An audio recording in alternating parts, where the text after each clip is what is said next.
So what I did is I took about 8 chili pods. I boiled them until they were nice and soft. Once they were done boiling, I added them to the blender with garlic, salt, cumin, and the additional water that was left into the pot, I poured that into the blender.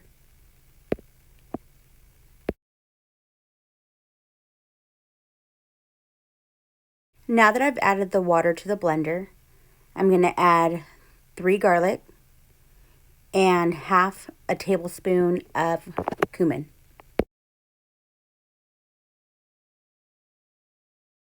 Some people like to add their salt to the sauce after it's blended, but I like to do it during so that way everything gets mixed together. Now remember, the amount of salt that you're going to use is to your taste.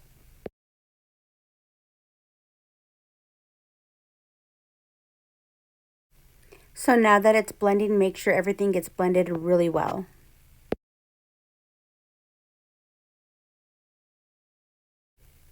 So now that it's done blending, what I'm going to do is I'm going to pour the chili that I just blended into a 6-inch strainer. Now make sure the holes on the strainer are really small because you want them to capture all the little chili pods that are still left over and that didn't blend all the way.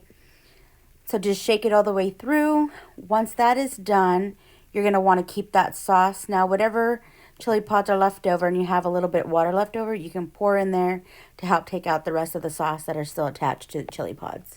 Once you're done straining the chili pods, go ahead and dump whatever's left over in the strainer. Grab a cup of cold water in a bowl and 1/4 cup of flour. You're going to want to whisk that so that way there isn't any lumps. And make sure you don't use hot water. The hot water will make it clump. Once that's done, you're going to add your enchilada sauce to the burner. Make sure that's on so that way it can start boiling. Then you're going to want to add the flour into the chili sauce. Now what that's going to do, it's going to thicken it up because you don't want it super watery.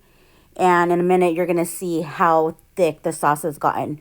Once that's done, go ahead and taste it. See if it has enough salt.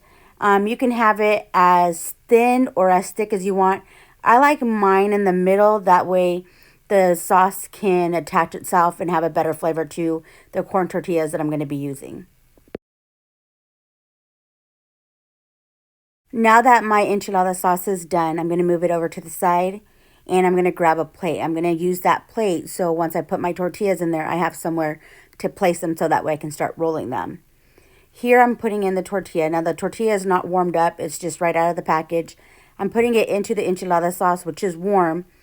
And inside that, it's going to soften up the tortilla. You don't want it too soft because then it'll tear apart. Take it out. Place it onto your plate. And then you're going to be adding your chicken, then your cheese, and then you're going to roll it up.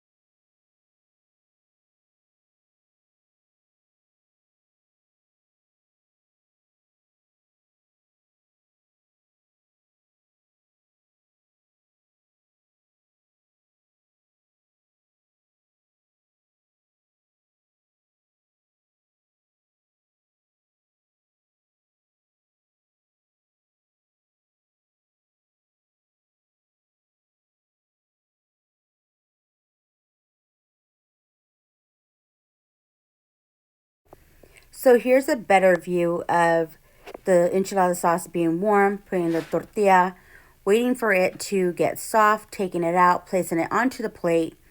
Now I'm going to add my chicken, my shredded cheese, and then I'm going to fold and roll. Then I'm going to place it into a pan, which on that pan I've already sprayed it. So now I'm just placing my tortillas or my enchiladas onto the pan.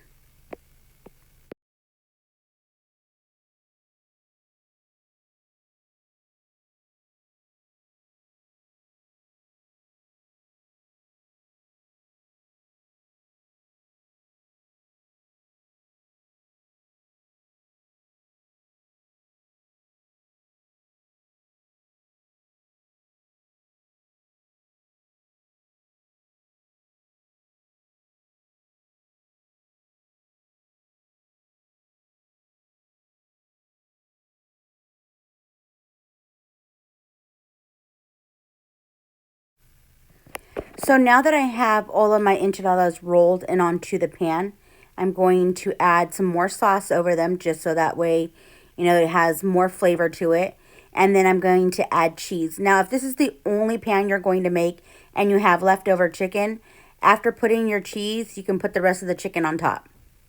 Then once that is done, you're going to place into the oven at 375 for about 10 minutes or until the cheese is nice and melted.